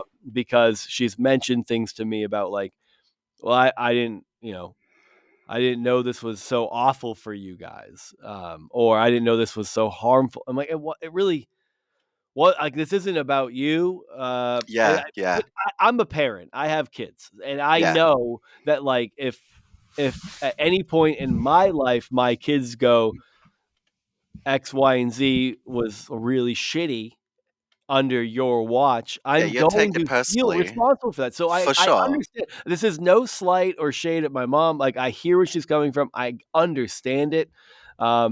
And it's just, but it is really hard to have that conversation. For And sure. despite all the things I've said on this podcast or all the conversations we've had, that or the things that I've kind of dropped, it's like there's still like this. I don't, I feel like we're just talking past each other sometimes. Mm, And anyway, that's super long winded. So I'm you done. do the courtesy of letting her keep up the illusion. That That's a honestly, labor of yes. love. It honestly, that's part of it. But yeah, I love hearing your story, man. To me, like, uh, the only reason I talked for 7.5 minutes without you guys cutting me off was because, like, this is something that matters a lot to me, and I want for myself, and for our family, like my siblings, my parents, mm. to be able to have that But where I think you that comes say it shit and comes from listen. it comes from the individual, and I think it's like, you have to take responsibility for your own issues. Like, who the hell would I be 30 years old still blaming my parents for like my issues in my life? You have to get to the point where it's like, That's such yeah, an some things evolved perspective, dude. well, yeah, some things have happened, and yeah, some things that like they did potentially impact me negatively, but like we've chosen to work on our relationship and get to a point where, we're yeah, we all genuinely love each other. We have open, deep conversations, but we don't feel like we need to go to church every Sunday to be a good person. Mm. Um, and I'm really grateful because, there's some horror stories about people who have been completely disowned after coming out. Um, so yes, like there were some things that happened, but I don't hold on to it now. And I think I can't speak to anyone else because everyone's trauma is subjective. For sure, Um, yeah. and maybe some things are irreconcilable, but to still hold on to things like that, it's kind of like take some Yeah. responsibility. Great, and that's a good little point to make is there are things that can happen that can Yeah, create a rift and a divide that makes it unsalvageable unless someone is willing to do a lot of work to repair that. get a circumcision or something like that. Like just Exactly. Yeah. I Spiritual circumcision. Circumcision of the heart. Did you ever hear that? Did anyone ever talk about a no, circumcision of the heart? Casey, you would hell no. have to know that. I I don't know don't what that know. is. Maybe I'm interested though. that I mean, sucks. it ends there. It's just co-opting Judaism, which is what Christianity loves to do. Hmm. They're like, "Oh, we Judaism, it's like Christianity is just better Judaism." Like, unless we're talking about Israel, then we will sell them trillions of dollars worth of bombs to blow up their enemies. That Christians are Enemy weird about children. Israel. I know those dangerous children in Palestine are Yeah, causing all sorts of ruckus. I just struggle with the self righteousness of Christians. Oh, now I'm getting really into it. But yeah, just like, you're a horrible person, but you go to church on Sunday, so you're going to go to heaven. Or like, you can do whatever the fuck you want and then repent on your deathbed and you go to heaven. No, I'm sorry, but I do kind of believe in karma. Yeah. Yeah, I I think mean, that's fair. don't ruin this for me, man. I'm gonna become a missionary to retire and then apologize on my last breath. And if you're gonna take that away from me right now, this is gonna be But it's really just like, difficult it's for me. so nonsensical where it's like, like literally what the Bible is saying is like, there's nothing that you have to do to win God's unconditional love. And then it's like, oh, but you have to go to church, you have to tithe, you have to get baptized, you have to do all of this, and then it's also like, You God, have to not be a Canaanite. Fruit of the yeah, spirit, you know? and like the Bible's saying like, God does not judge anyone, but then it's like we as Christians are going to take that and then judge select groups of people based on the word.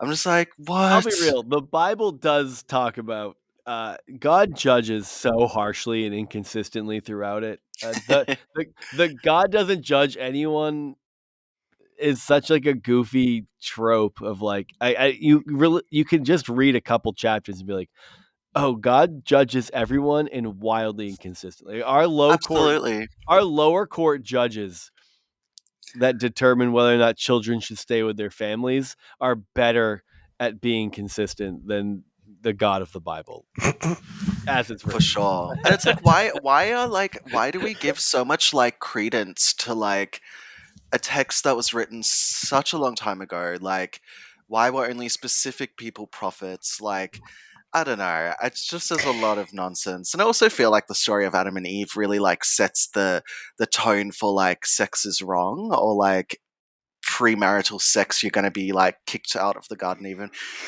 As of far as Eden, I but know, Adam and Eve never got married. exactly.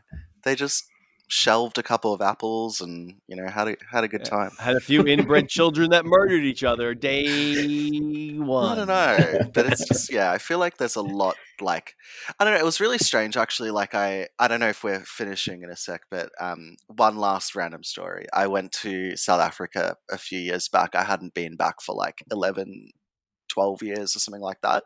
And I met a guy there. He was in his 40s and he was also gay and Christian. And it was so bizarre. Like we actually had like the exact same worldview, the exact same traumas, just the same experiences growing up specifically gay in the church, and maybe South African falls into it as well. But it's just crazy that like, you know, there's such a like unique trauma that comes from growing up religious, Mm-hmm. that like a lot of people don't understand and don't relate to, and that's why everyone should be sympathetic towards me all the time. I'm just my trauma's worse than everyone else's. I'm You know, talking shit. It's not. But yeah, that was I think It's that was worse than like mine. You win in this room right now. oh well. But I also traumatize people online, so that's all right. You know what? Posting a guy in feathered armor screaming from the top of a picnic table. oh, what's That's his not name? so bad. Social repos or something. That dude. Yeah. And tonight will be the night that I will. Is it that? Oh my god. I Yeah. do love Why? that Why a song. picnic table? I don't know, but I do find it funny, like when people like, when they also get self righteous about like, this is not cringe, like and they'll Oh like my god. start fucking full arguments, like sending me like paragraphs, like why this specifically is not cringe, and I'm like, Like, this isn't a I've al- dissertation, idiot. I've always said cringe is in the eye of the beholder, like I've always said Mhm. that.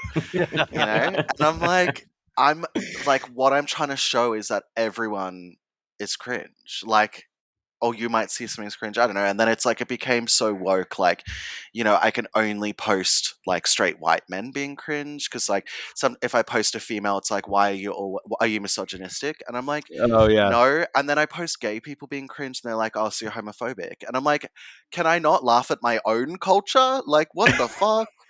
You know? It's so fun. It's and the I don't know if the jest was noticed, but and I won't bombard you. But I did send you Me? yeah, I Yeah, sent you I a don't know real who that was. I don't know who Candace that Cameron is. Burr. I don't know who that is. She I'm was I'm DJ Australian. Tanner on Full House. Did you not know Full House? I wasn't Okay. born in the Might have been on 1960s. Hulu. And okay. Maybe I know what Full House is, but I never Okay. really So watched she was it. a main character on it. So her brother is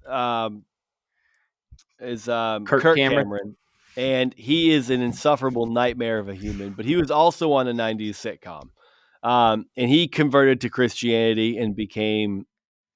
He's a Just the nightmare. worst. How He's do you the worst. how do you convert to Christianity? Like what? It's that's a reoccurring conversation here, like later conversions. But Candace Cameron Burr is she's also a Christian, and because of her brother, hmm and she she participates. She's part of a what is it called, the American Family Network? I forget what it is. Okay. Great American It's like Family. American Family. It's like a It's like the Lifetime Hallmark Channel dialed Oh, Hallmark. up to Yeah, okay. 11. it's like Hallmark but Christian. Oh God. And not specifically Christian, but it seeps in a little too much. So yeah, she is Just I think she's one of the cringiest persons. I'll check her out. I found it funny, but I didn't People. know who that was. I thought it was really like it was really She had cringe. one that I posted a good bit last Halloween where it was like her in a I don't even know what the song was. Do you remember this one, Casey? I think Christian Nightmares posted it. It I don't was know what Oh like, you're talking yeah. about. Have you yeah, talked to them? Have you talked to Christian yes, we Nightmares? have had Christian Nightmares on the podcast. Oh, Actually, cool. Yeah, he's awesome. he's a great guy. He actually is in driving a reasonable. He grew up in a reasonable driving distance from where I live, which I think is fun. Oh, Um, cool. but yeah, anyway, Candace Cameron Bure, very cringe. Uh, I'll check it I out. I That's a You don't can really send good you can send addendum me to the shit. story. What are I you You can know. send me trying to say shit. about Candace Cameron Bure? I don't know. This I is guess the I lost my longest train of Are you thought. saying camembert like the cheese? It's a Cameron Candace Bure. Cameron Bure, right? Yeah, Camembert. yeah. Okay. She's just a very cringe person. That's all. But so I sent you the video, and I was like, "Oh God, is it cringe to be Candace Cameron Bure?" But that's the most common one, like top comment. Is it cringe to X, Y, and Z? And then Yes. after I sent Oh it, I was yeah, like, "Oh, yeah. he's gonna think I'm like being really serious right now," and then I felt really Oh self no, conscious no, about no. it. Oh, don't feel self-conscious. The shit people send me is insane. But then people get really offended if I don't post their like stupid video of their like auntie like sneezing at at the table, Dude, and they're like, "Why didn't you post it?" And I'm like, "Cause it's not funny. It's like so subjective." But yeah, your one was funny. Is that what you want me to say? No, Yours was I don't. hilarious. I think that's what he wants you to say. I actually love that you just shit on me like that. No, send me shit. I find it I funny. I had no expectation that you would reshare it. I genuinely watched a cringe video shortly after talking to you and was like, I guess I'll just send this to him. You can send me some. You can send me some. It's fine. Dude, I love it. we had this we had this couple on at one point, and we Oh got my a lot of god. crap for it because I they were almost brought like this up earlier. they were very right wing Oh aligned and God. stuff, but like they had this like ministry going called Two for Christ, Oh my and God. they would do like musical acts together where like they had this Christian version of Eye of the Sounds Tiger. that sounds horrible. Oh my god, it's so bad. And He like would love it if you shared it. it was yeah, so we have Would they him be on. offended? Oh No. no, they would that's what kind of that would make it difficult for to do what you do because like these people we had them on, we kind of joked on them the whole time. They looked ridiculous like on the show, but they're fine, they're nice enough. They're just, they're cringe.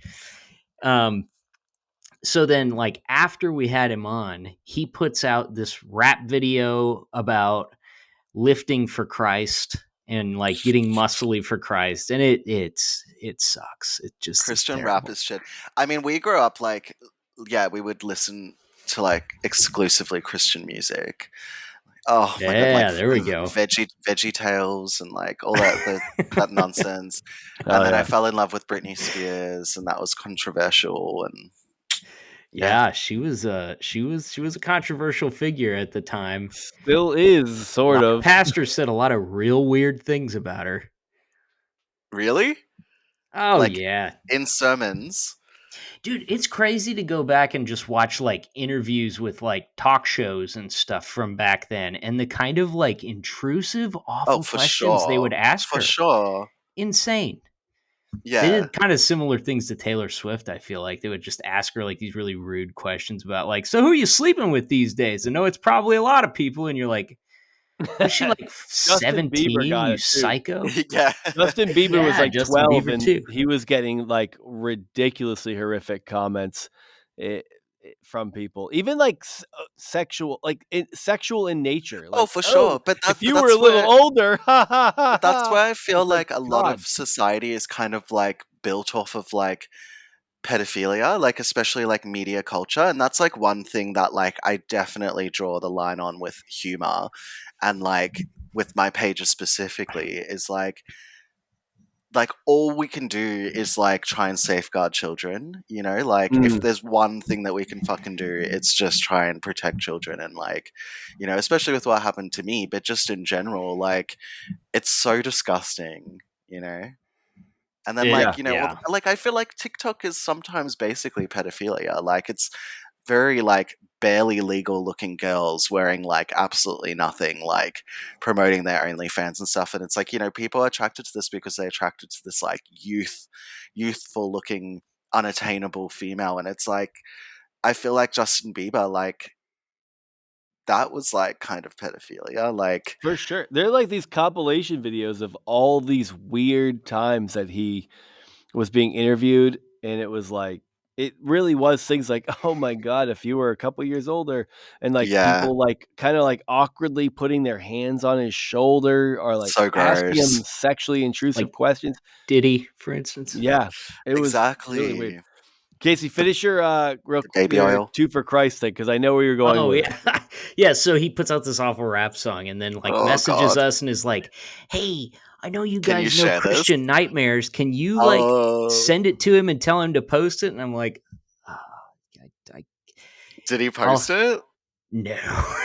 Okay. When you Did start you send it asking to him? for it, it's pretty lame. It's it You didn't takes the send fun Did you out of even it. send it to him? No, I don't think so. Yeah, I didn't think you did.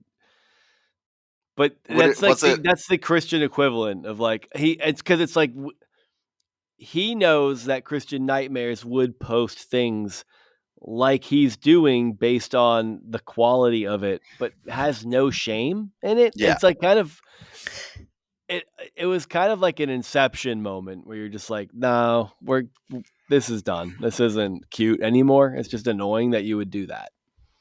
for sure, for sure. Yeah, I mean, I post a lot, like quite a few Christian things, like Yeah. in a cringy way, and yeah, I do get quite a bit of backlash. It's always Americans. Yeah. Um, We're it's the always best. Americans, and they're wearing hats that are a little bit more red than the one that you're wearing. Little Yeah. bit Um, red with a little bit of white writing on the front. Yeah. So I do like like, and that's the thing is like fuck. They want like whenever there's like something political going on or something, like people are like, why did you not speak about this? And I'm like, I'm a fucking meme page. Like why? Like where do we draw the line? And like that's what I hated like during like COVID and all of this stuff. It's like why are we giving so much like I don't know so much weight to the words of people that have zero like political like Yeah, knowledge yeah. or I don't know. And it's like, why? I'm a meme page. I'm like, why do you care that I didn't comment on this? And like, would you even want me to?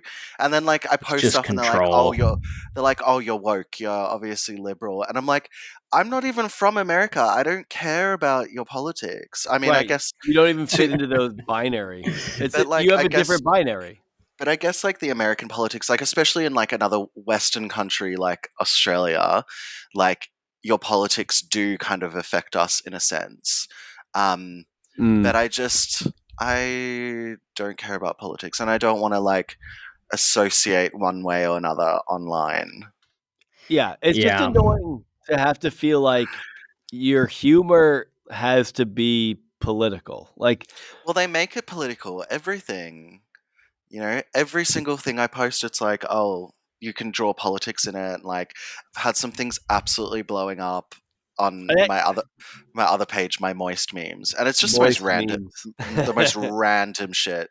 And it starts becoming political, and I'm like, what? So a lot of the time, I just delete the post. Like when it starts becoming a political debate in the comments, I just delete it. I'm like, I'm not dealing with this nonsense.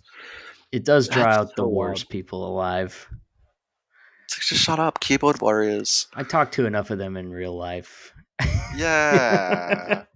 I used to be really affected by what people were saying, and like especially like because I'm like I guess I'm like I have been open about my sexuality on my pages and things like that, and Mhm. I used to get really offended, and then I just got to the point where I was like, you know what? If I actually don't care about it, it doesn't upset me. So now I don't open messages often.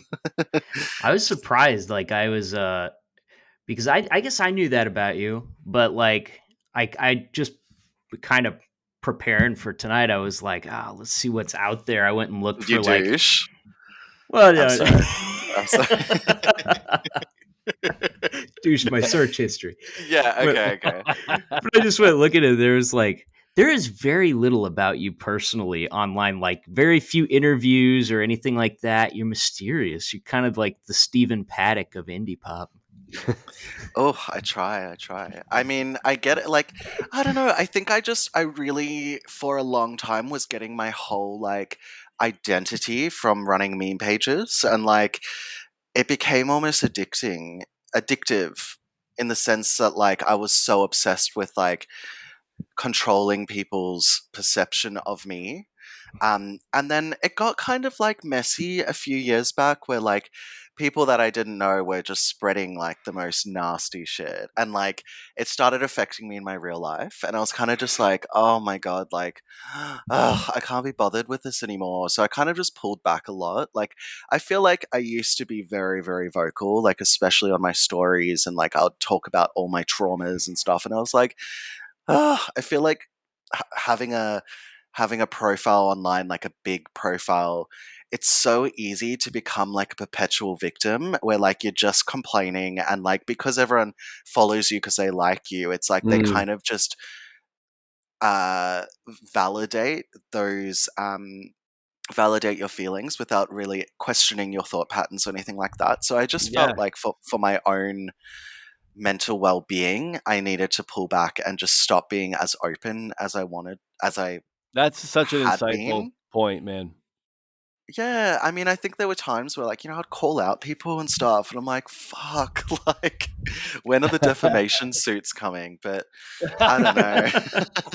I don't know. But yeah, I've been making music for a really long time, and like that's sort of been like my battle has been like people follow me because of memes, and then like but I've and sometimes people think that I'm like making music to like capitalize on this like non-existent meme fame, and I'm like, bitch, I don't care. I've been doing music before then. And this I do think that my like religious upbringing has informed a lot of my music. Like I write a lot about like psychology and relationship dynamics and family dynamics and stuff like that, but it's cunty. It's in a good way. It's it's not it's like some vegetable stuff. Great music um videos. Thank you. The I Love Bomb music videos, pretty awesome. Oh yeah, that one. So that one, like, fuck, it should have done so well, but then like YouTube like limited it because it had like pills or something in it. I was like, ugh. Oh But my That god, I love sucks. when YouTube pretends to be moral. it was just social media. Social It's just media in general. It's like, fuck. God. Um, but Yeah. yeah, when I saw you guys like popped up in my following, and I was like, growing up Christian, and then I like saw you guys were following. I think it was my Cringe or something like that. I'm like, okay, they get it. Like, because Yeah. I feel like my shit's like pretty niche, and it's a pretty like specific sense of humor. So like when I see like celebrities follow it or something like that, I'll be like, okay, they're a little bit cooked. Dude, Like that they're must be fun seeing which celebrities follow. Yeah. Who's been some yeah. interesting ones that you've seen come through? Well, when I had Tinderverse Reality, it was like every single person famous, like everyone ever. But like my Cringe, so like the original my Cringe got deleted as well, and then I built it up again, but it's shadow banned, so it's kind of plateaued. But like Channing Tatum follows that. Um, Channing Tatum, he gets around with his Yeah, follows. he was I've just We mentioned the other day. Yeah, in an interview we have I coming haven't up. spoken to him, but Sophie Turner. Um, I've spoken to Paris Jackson quite a bit. Um, do you guys know who that is? I don't I'm not actually know who familiar that with her. is. Michael Jackson's daughter. Oh, okay. Oh, Oh, okay, wow. okay. Yeah, but then I've had a lot of doors open for me because of it. Like when I was living in LA, like I was doing sessions in Diplo's house because he followed Tinderverse Reality, and like That's I would wild. go to a bar and people just recognize me, and it was like VIP everything, and it's like because I post memes, like it's really That's so crazy. funny, man. But you do it good. Like other people aren't posting with the consistency and like regularity that you are. Like it's not nothing. That's like, it really it's an eye. It's like it requires work, That's what I effort, think. and it That's does. what I I'm think as well. But it's not Because my like if it was as main. easy as you like feel like it maybe Oh, should be understood 100%. as, we would be doing better social It's media not wise. easy, yeah. And like I've had a lot of friends try and start pages and they ask for like shout outs and stuff and then they stop posting after like a week. And I'm like, no, you have to do it like constantly. But Yeah. it's not my main source of income anymore. It's just sort of like part of my freelance business. Um, so I work I work a lot, and memes is like a tiny bit of it at this stage, but it's what most people see, I guess. But I still love it. I'm always like, I should quit, but nah, Well, I still love it. Sometimes, it's like you I feel like at least here, maybe everywhere, like you're kind of brought up on this idea. Like just how many times growing up you heard the statements like, "Well, if you do something you love, then you never work a day in your life." And it's like the worst advice in the world, really, because it's like Absolutely. there is definitely something to be said about keeping some separation between like your livelihood and a thing that you enjoy so that you can just have it and not worry about monetizing it every 30 seconds and stuff, yeah, and like, hey, if it goes that direction, then great. But like, I think For sure. it's just a For sure, common thing yeah. for anybody that's doing I online also stuff. like what I do. I dare I say love what I do. I would also love to never have to do it again. Like I would For love to never sure. work. So I like would Runs a like pill to mill such just for toddlers. I would a wow. I I would do like to love the just way Casey explains my job because it's new every time and it's you're so dismissive. I love it. I what do really you try do? to think of a good way to take.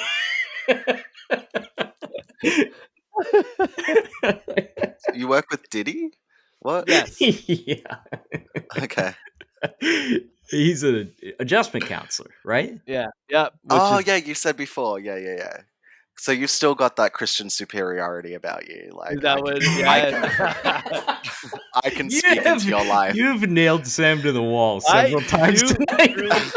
Nothing makes me happier. Nothing. I truly mean this. Nothing makes me happier than we get to the end of an interview and our guest is just shitting on me, on Kate, like whatever it is. Yeah. I feel You, like this started from the beginning. it's perfect. This is exactly what I want from all of our interviews is to get to a point where who we're talking to has absolutely no qualms with just poking at the fiber of my being. It's been poked. Consider yourself poked, bitch. Thank you. So We should you've got new music coming out, right? Absolutely, yeah. I actually like fucked up the release and it randomly came out yesterday, but it's meant to be out in 2 weeks. So yeah, I've got a new song coming out on the 3rd of April. It's called Consumer, and it's pretty cool. I've got a video, self-directed, self-edited, everything artistic is completely done by me, all of the writing, everything. So yeah, I've got an EP coming out a little bit later this year called Crisis Acting. Um, Ooh, I like that. yeah, but it's obviously like a play on the conspiracy, but it's also kind of just like a rumination on like being kinder to myself, like realizing that, moments of crisis or moments in the past where I've had like breakdowns and things like that are because of what I was doing at that time and like the trauma that I had at that time and hadn't Mhm. resolved. So it's just like, yeah, reflecting on life and relationships, but it's cunty. Man, was it's it it's you that posted it's it? pop. I saw a post like 2 days ago. It might have been one of your pages that posted it, but I post a lot. it was like a chick with the shaved Skrillex hair, and she's like, "Don't you just feel great the day after a crash out?" And like, I feel like you that was me. I think it might have been. It was great. It matches up exactly with what you're saying. It's like that's just you venting your divine rage. Oh my god. I think that was me, yeah. I think that was on my Cringe.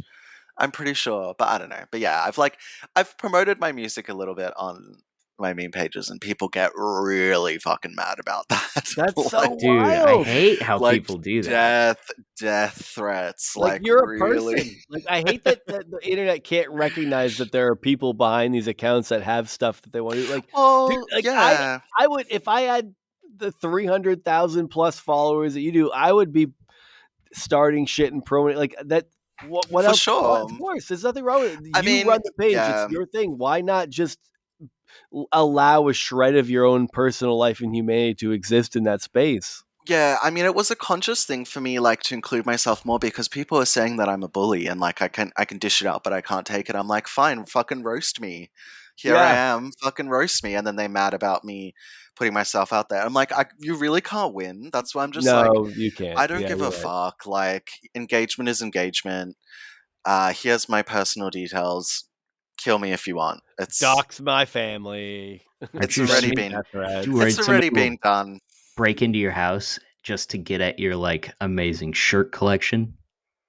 Have you seen my shirts? Um, no. But like Melbourne is so conservative. Like when I dress like guard, oof, I mean, yeah, I stand out a lot. But yeah, like I love it. this is There's as conservative as I can go. that's like my era for sure. The button downs with the flames and dragons and stuff Guy like that, you Fieri, know. Yeah, dude, it's yeah, so good. that was from living in LA. That was my yeah. LA really like helped me sort of discover who I was. But it's such a like godless place. It's really weird that like I think the Vineyard Church I think started in LA. Um I think. But it's like you go there and it's just like it felt really godless. Like I just felt like it was like a spiritual attack while I was there. It's like this is not a like safe place spiritually. We've had some friends talk about that. Like we've had a couple of comedian friends that did a short stint there and just describe it as like the darkest time in their life, you know. And then, we've No, talked to other people that love it. I literally had a full emotional breakdown there. I like moved back, but yeah, I was in a really bad place when I was there. But in saying that, like, I'm so grateful for it because uh, I feel like I hit rock bottom, and then it forced me to work on it and build myself back up. So I'm grateful Mhm. for it. It was a 26-hour acid trip that did it for me. Oh, That and the yeah, emotional that's support extensive. Dragonite behind you. Oh, the Dragonite, yeah, yeah. I'm a I've been eyeing child. that. I've been I eyeing I I collect WWE figures, so in my other room there's like a ton of shit. that. Nice. Well, Man, dude, I'm so glad we got to talk to you. I was like, when Sam messaged, because he does most of the social media, when he messaged Oh, me, he's cool. like, "Hey, Guard reached out." I was like, you gotta be As if you kidding know who me. I am. That's so crazy. Yeah, dude. Like I said, I've been following your pages for forever, so it was really cool to get to meet you, and really appreciate you coming on. Thanks, guys. I really yeah, man. appreciate your time, and I love what you're doing. I'm a Thank you. fan. All right, everybody. Well, thank you for listening, and we will see you next time.